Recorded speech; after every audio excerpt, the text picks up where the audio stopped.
Bonjour, bienvenue dans C'est l'actu où je reçois deux invités pour parler de la papauté et des jésuites en particulier. Je salue donc Robert Guiolet, bonjour. Bonjour. Robert, vous êtes pasteur. Et je reçois Laurent, bonjour, qui est conférencier, Laurent Thader. Alors nous allons tous les trois, je vous écouterai tous les deux, vous avez des choses à nous dire concernant cette actualité très récente.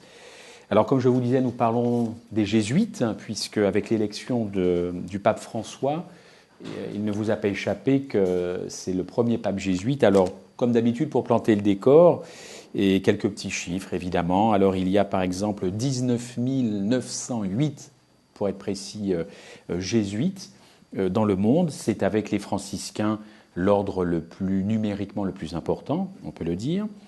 Vous nous parlerez d'Ignace de Loyola, qui est effectivement le fondateur de cette compagnie de Jésus, exactement. Et puis, je voulais quand même aussi vous dire à propos de cette élection. Alors, j'ai retenu un petit peu les réflexions de certains Français récupérés à Lourdes ou à Paris à travers ce pape. Alors voilà, les réflexions. Eh bien, nous avons besoin, disent les catholiques pratiquants, d'un esprit d'ouverture qui, comme Jésus, va accueillir tout le monde, y compris les préférences sexuelles. Autre déclaration, eh bien, ces catholiques attendent donc de ce nouveau pape qu'il défende les valeurs traditionnelles de l'Église et que ces valeurs soient renforcées et sauvegardées. On en touchera un petit peu un mot. Et puis, que ce pape se rapproche des orthodoxes, en tout cas qu'il rapproche les orthodoxes et les catholiques, et qu'il envoie un signe, je cite, de paix pour la réunification de toutes les églises chrétiennes. Là, nous touchons évidemment à ce que nous appelons évidemment l'œcuménisme. On a entendu parler de cette lumière que serait le pape, et puis il est vu comme, je pense que vous l'avez noté depuis ces derniers jours, comme un homme donc de dialogue, capable de jeter des ponts, je cite encore, et tous les hommes de foi, a-t-il déclaré, doivent marcher ensemble, chacun selon son credo. Voilà, c'est plutôt le rabbin de Buenos Aires qui a dit ça donc à propos du pape. Voilà, en quelques mots, quelques phrases, quelques chiffres. Alors ma première question est encore une fois toute simple, je vous la pose à vous, Robert. Qui sont vraiment les jésuites ? Les jésuites trouvent leur origine au VIe siècle. En effet, c'est en 1534 que Ignace de Loyola, donc évêque espagnol, a fondé cet ordre. Et elle a été donc approuvée par le pape Paul III en 1540. Alors, est-ce un hasard ou est-ce un fait tout à fait intentionnel que de constater que justement la fondation de l'ordre des Jésuites, encore appelée Compagnie de Jésus, se situe au moment de la Réforme. Et la Réforme donc engagée par Luther. Et on sait bien que l'intention avouée a été de combattre le protestantisme. Et cela s'appelle donc la contre-réforme. Ce n'est peut-être pas forcément le seul objectif, en tout cas, ou en tout cas, est-ce que, selon vous, eh bien, les jésuites, l'ordre de la Compagnie de Jésus, a encore... est-ce que c'est toujours d'actualité pour eux, non pas de combattre les protestants, mais en tout cas de les ramener dans le giron ? Est-ce que vous pensez que c'est une de leurs préoccupations ? Est-ce que je peux poser cette question à Laurent ? Après avoir combattu les protestants, est-ce qu'il s'agit de les combattre à nouveau ou de les... J'aurais aimé quand même revenir sur le contexte dans lequel les jésuites sont nés, parce que ce qui est important de prendre en compte, et comme l'a très bien souligné Agénor de Gasparin, qui était un grand défenseur de la liberté religieuse du XIXe siècle, il soulignait, à l'époque des grandes crises, Rome a toujours enfanté pour se défendre un grand ordre religieux. Contre les albigeois, pour assurer la suprématie papale dans la personne d'Innocent III, Rome inventait les dominicains et les franciscains. Contre Luther, pour conjurer une crise bien autrement redoutable, Rome créa l'ordre des jésuites, car les congrégations mendiantes ne suffisaient plus. Et je dirais qu'au XXe siècle, Rome va mettre sur pied un ordre d'une nature différente, l'Opus Dei, mais on pourra y revenir. Et ce qui est intéressant, c'est que le monde de la fin des années 1400 va s'ouvrir à de nouvelles perspectives, avec la découverte au niveau de l'Empire ottoman, découverte sur le plan architectural, sur le plan linguistique, sur le plan littéraire, mathématique, etc.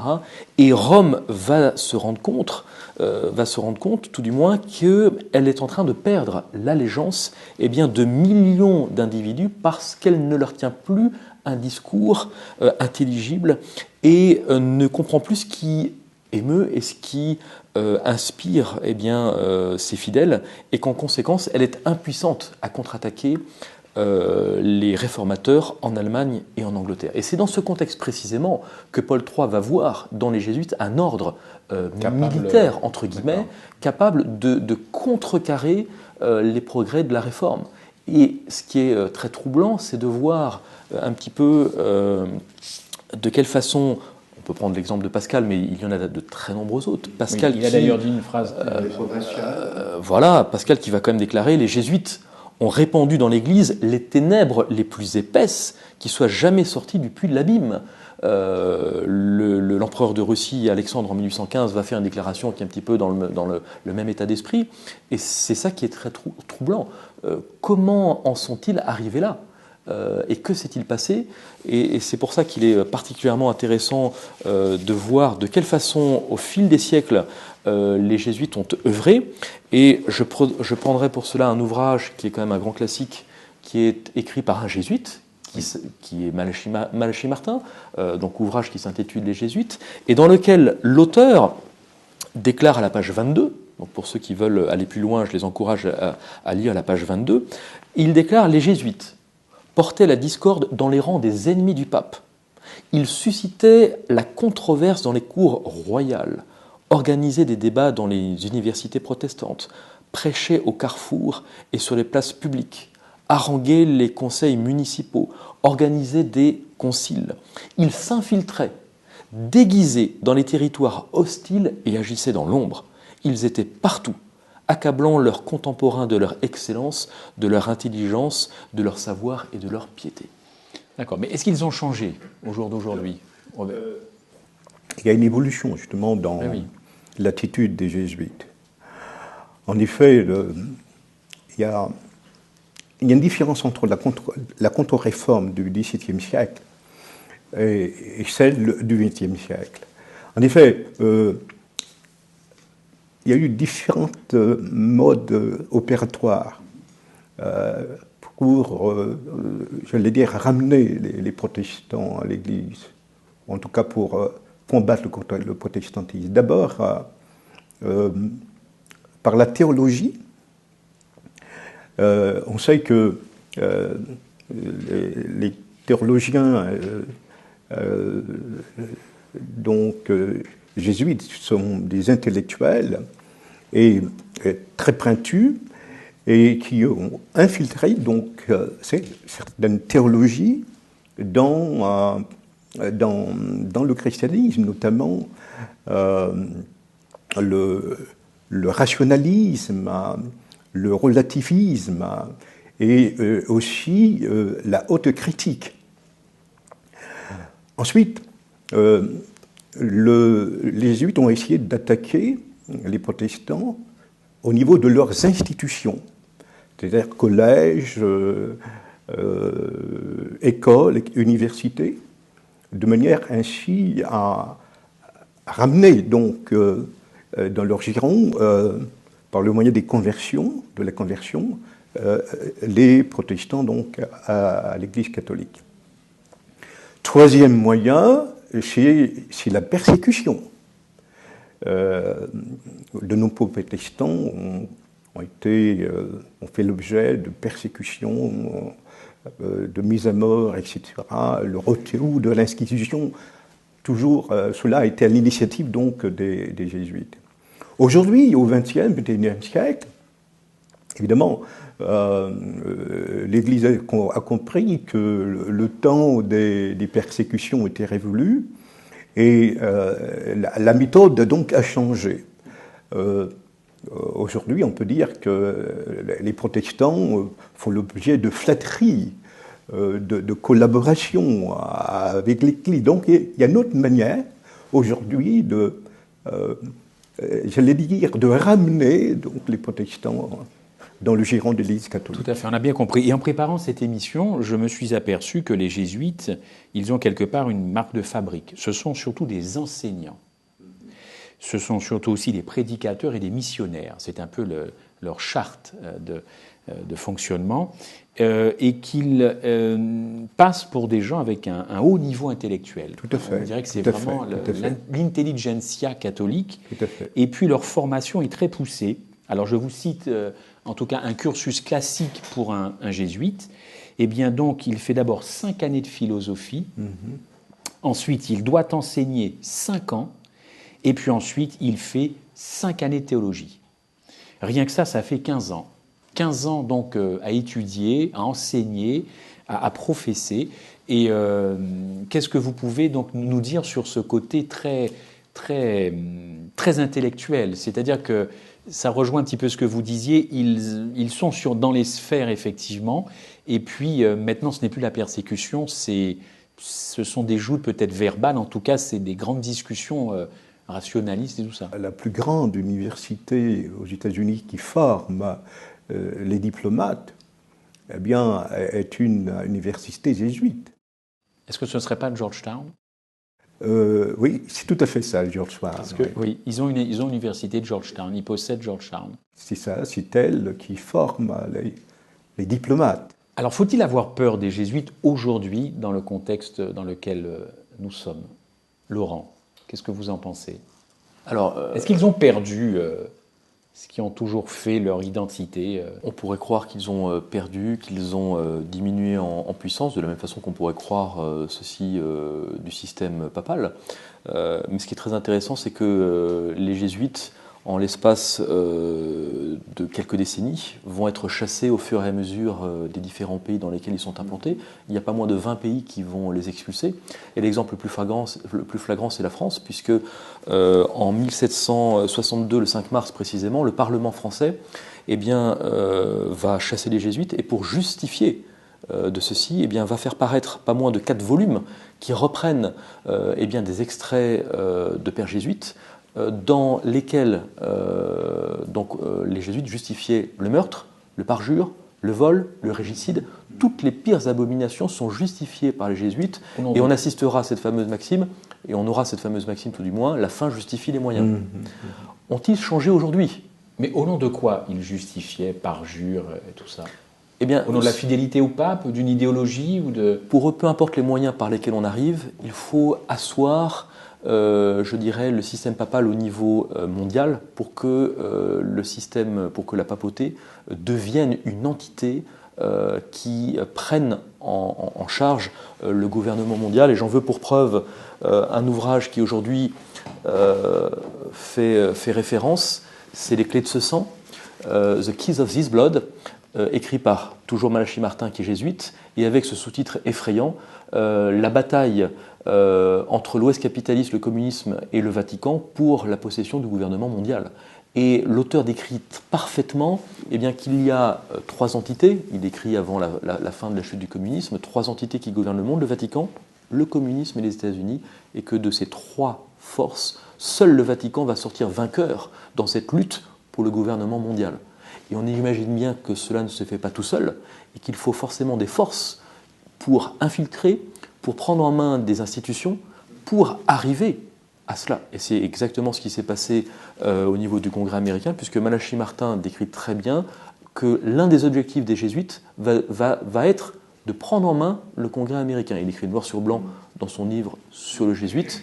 Donc il y a des connexions, c'est bien ce qu'on doit comprendre, il y a des connexions entre tout ce dont vous nous citez, évidemment. Il y a des connexions, et donc il déclare d'ailleurs dans cet ouvrage, donc Les Clés de ce sang, que nous le voulions ou non, que nous soyons prêts ou non, nous sommes tous concernés par une compétition qui concerne 3 puissances.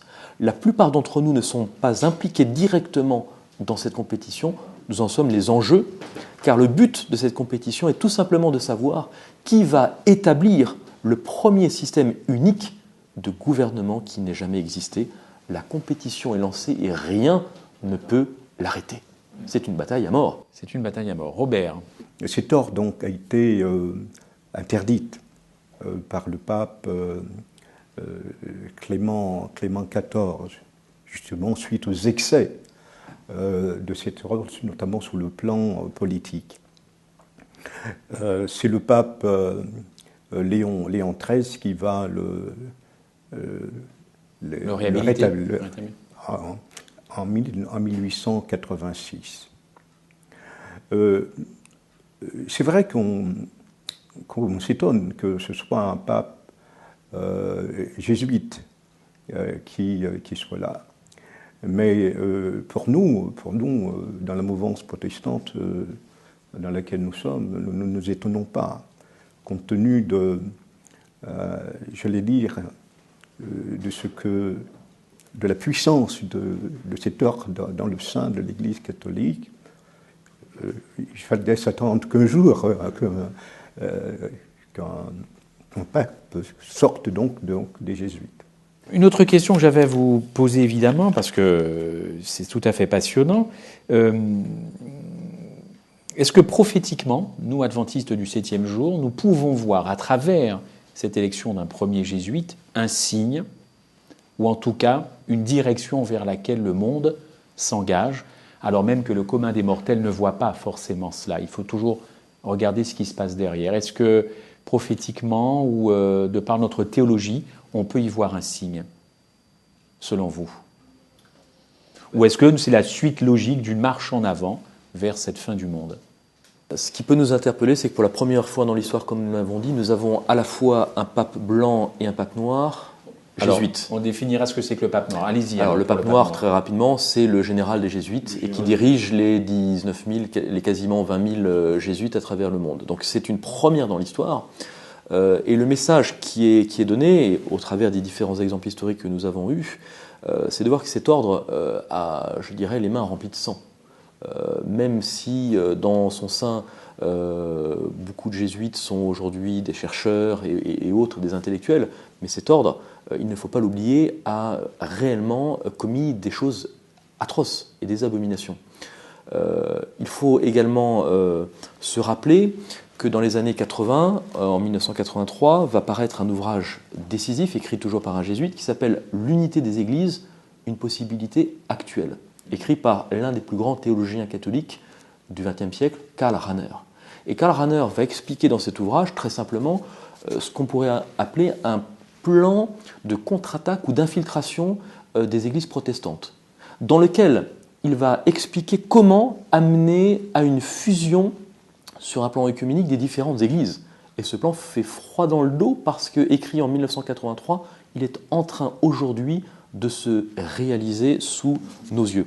Première étape de ce plan, très, très rapidement, Rahner reconnaît que beaucoup de protestants sont sceptiques quant à l'idée d'une réunification avec Rome, et pour cette raison, pour lui, il faut employer une stratégie pour vaincre ces a priori. Et le plan Rahner est assez astucieux, et il dit qu'avant de passer au domaine public, il faut d'abord courtiser amicalement les maîtres à penser dans les églises que vous voulez influencer. Et il déclare textuellement, sur la base de leurs connaissances théologiques, ces dirigeants d'église peuvent décider en faveur de l'unité de l'église. Le but en courtisant les responsables de ces dénominations, c'est de les amener à faire tomber des préjugés. Et ensuite, ces mêmes personnes vont faire le travail pour convaincre leurs propres membres. En un mot, une fois que la graine est semée, voilà, effectivement, absolument. Elle pousse. Et en deuxième lieu, il déclare que, et il croit que le changement peut être plus facilement accompli aujourd'hui qu'il y a quelques années, parce que les protestants, de manière générale, il dit, sont devenus tellement libéraux qu'ils ne s'intéressent à la doctrine pourvu qu'il n'y ait que quelques idées chrétiennes qui soient présentes.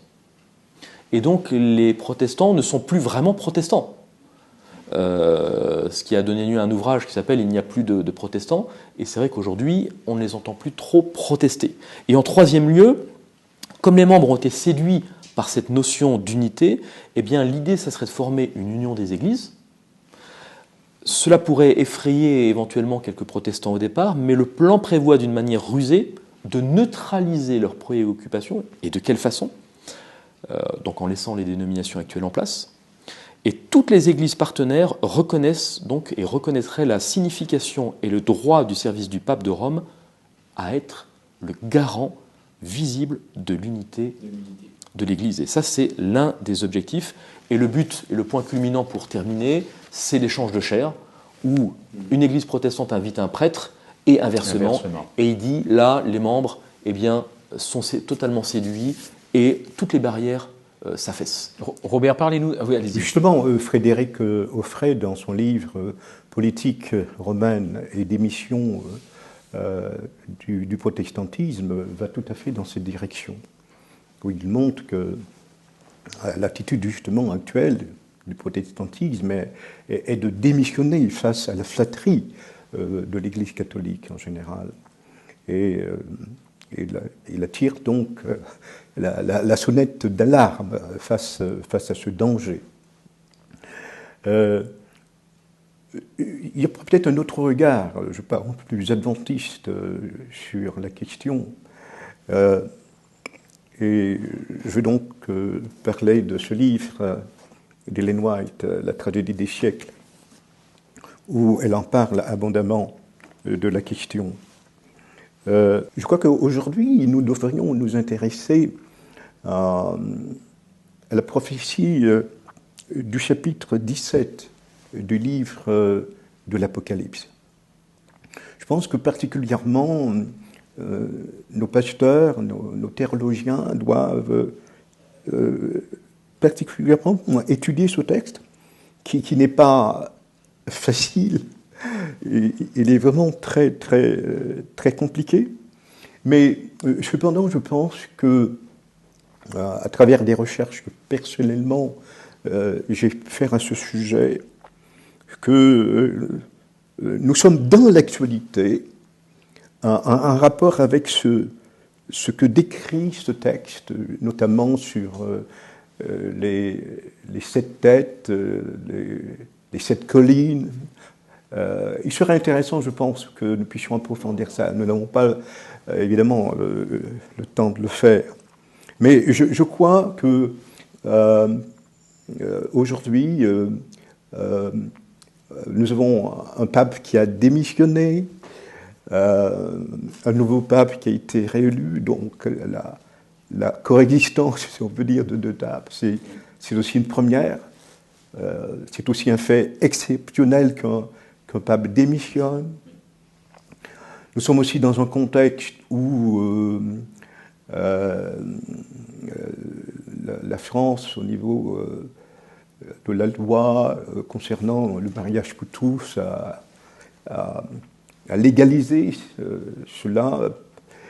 Nous sommes aussi dans un contexte, il y a aussi, dans la même semaine, donc le vendredi 15 février, il y a eu cette pluie de météorites. Il me semble qu'il y a un ensemble de facteurs qui nous indiquent que nous vivons quand même des moments cruciaux par rapport à notre espérance qui est donc le retour du Seigneur Jésus-Christ. Alors vous avez écouté, merci Robert, vous avez écouté comme nous donc les réactions du monde catholique à l'élection de ce pape. Et comme je vous disais en préambule de l'émission, on entendait beaucoup de choses pour réunir tous les chrétiens. C'est cette unité dont vous nous parliez tout à l'heure, Laurent. Est-ce que vous pensez que, sous cet aspect-là, François est le digne successeur donc à la fois Jean-Paul II et Benoît XVI. Jean-Paul II qui a énormément travaillé pour la réunification, l'œcuménisme. Benoît XVI, qui était son père spirituel, lui a emboîté le pas. Est-ce que vous pensez que le pape François va continuer ce travail de réunification?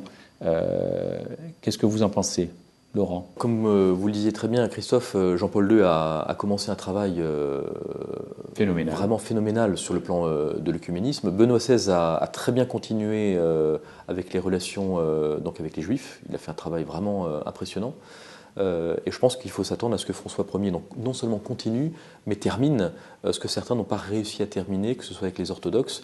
Bon, les anglicans aujourd'hui ont signé des accords. Et je voudrais juste revenir sur le dernier accord qui date du 7 février, donc, qui m'a vraiment interpellé donc, aux États-Unis, accord sur le baptême entre catholiques et protestants. Alors, j'aimerais qu'on m'explique comment des gens sont morts sur le bûcher pour des points de doctrine comme la justification, sur lequel il y a eu un accord, comme un autre point de doctrine sur le baptême, des gens sont morts pour cela. Et aujourd'hui, eh bien, on a l'impression que finalement, ça n'a plus d'importance.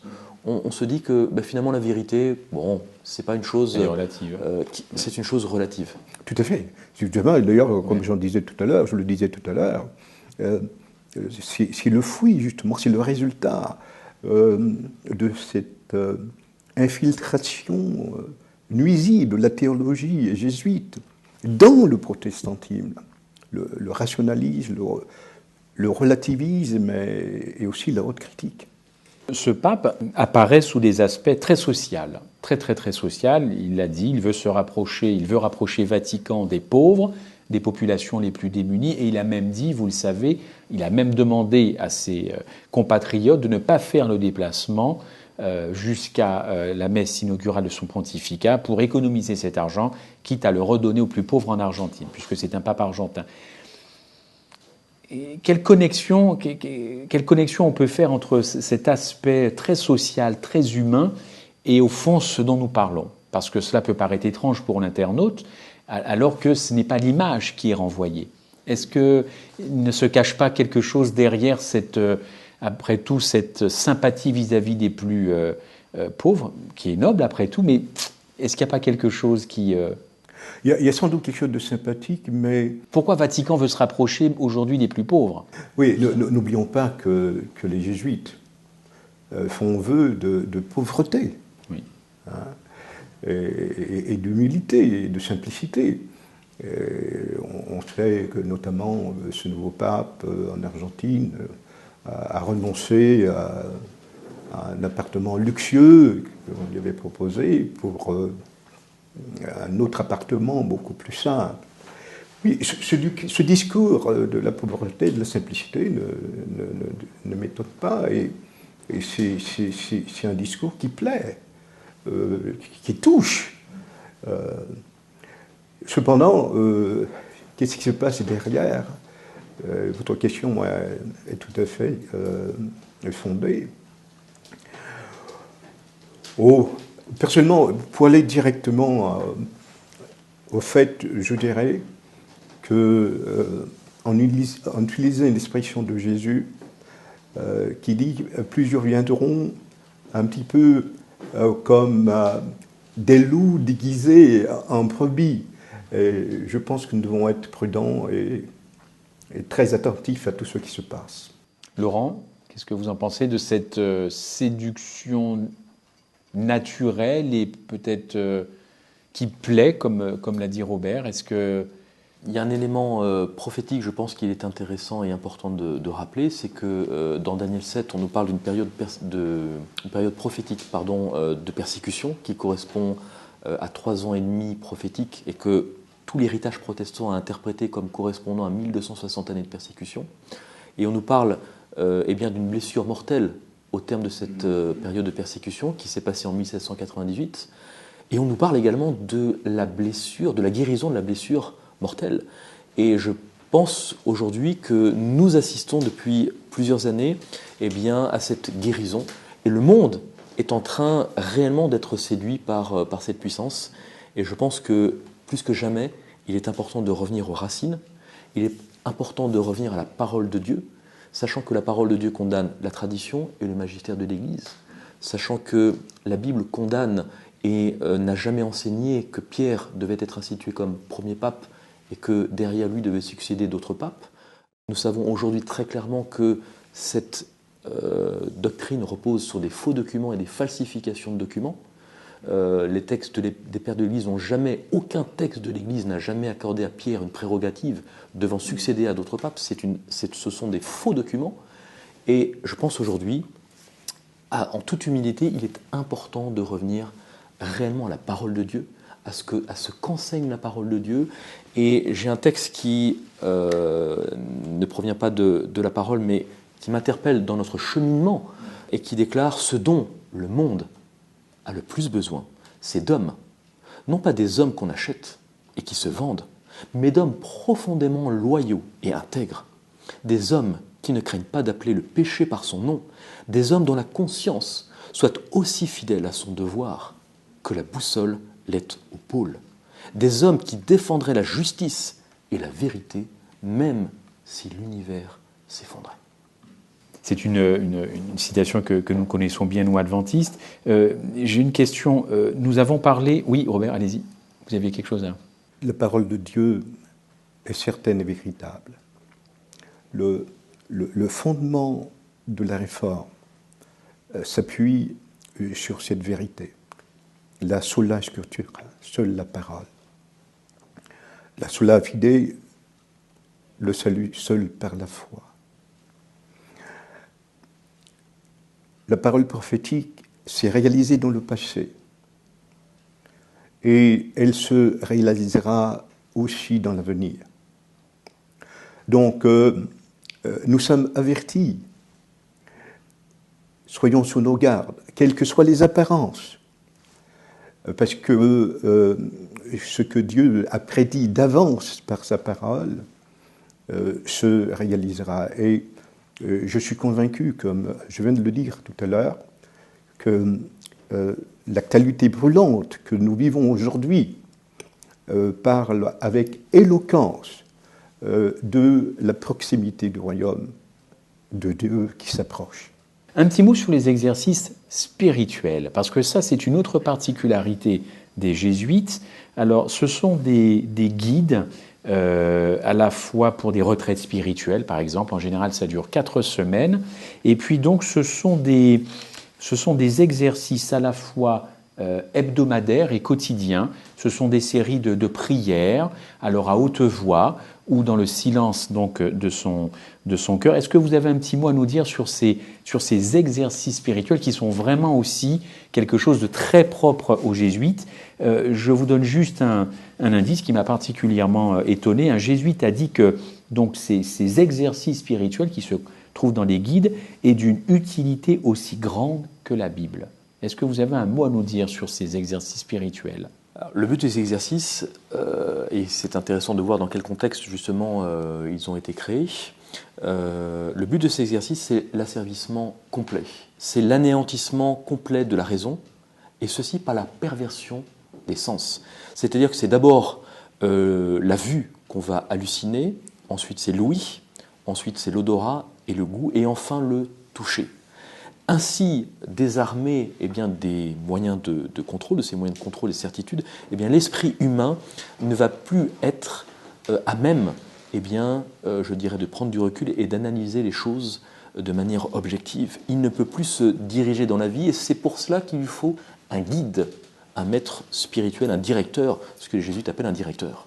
Et l'âme ne s'appartient plus, elle est désormais assujettie, et l'un des mots d'ordre d'Ignace de Loyola, justement, que l'on peut lire dans l'ouvrage de Malachie Martin, les Jésuites, il dit « Je ne dois pas désirer m'appartenir, mais appartenir à mon Créateur et à son représentant. » Son représentant, le pape, bien sûr. « Je dois me laisser guider et déplacer comme un pain de cire se laisse malaxer. Je dois être semblable au corps d'un homme mort, sans volonté ni jugement, semblable un petit crucifix qui se laisse déplacer sans difficulté d'un endroit à un autre. Ainsi, dois-je donc être disponible afin que l'ordre puisse m'utiliser et m'employer comme donc c'est un véritable abandon à l'ordre, une soumission totale au pape, soumission d'ailleurs, comme totale, il le demande. Renoncement total à ses affections, à ses sentiments, à ses émotions. Tout ça pour rester fidèle à ses supérieurs et notamment au pape. C'est-à-dire qu'il n'y a plus de considération, par exemple, pour ses parents, pour ses amis, pourvu que l'ordre avance. L'ordre avance. Et pourtant, ce n'est pas l'image que renvoie François, le pape François. Mais pourtant, il est issu de cette... Et c'est pour ça donc qu'il faut être très prudent. Très bien. Dernière toute petite question encore, les institutions juives, qu'est-ce que vous en pensez? Qui saluent effectivement la nomination. Effectivement, le grand rabbinat de Buenos Aires en Argentine a toujours eu le lien très près, enfin en tout cas très serré avec à l'époque il était évêque évidemment. Est-ce qu'il faut s'étonner que le monde juif apprécie, encore une fois, salue cette élection? Est-ce que vous y voyez aussi encore une séduction ou simplement des rapports cordiaux à chaque fois qu'il y a une élection au Vatican? Juste un mot, et je renvoie à l'ouvrage, si les internautes sont intéressés, je renvoie à l'ouvrage d'Edmond Paris, donc l'histoire secrète des Jésuites. Et il est bien dommage que les Jésuites aient oublié le rôle, que les Juifs aient oublié tout du moins le rôle des Jésuites pendant la Seconde Guerre mondiale. Et je pense que cet ouvrage rafraîchirait un petit peu les mémoires et rappellerait l'implication des Jésuites dans le génocide et en même temps dans le massacre avec donc les Oustachis. Et enfin bon, je pense que cet ouvrage permettrait aussi de rappeler un petit peu ce qui s'est passé. Nous mettrons en ligne les références de tous les livres qui vous ont été cités, ainsi que cet ouvrage donc, de ce monsieur. Voilà. Robert, peut-être pour conclure. Oui, non, je ne suis pas étonné, puisque la prophétie annonce que toutes les nations, tous les peuples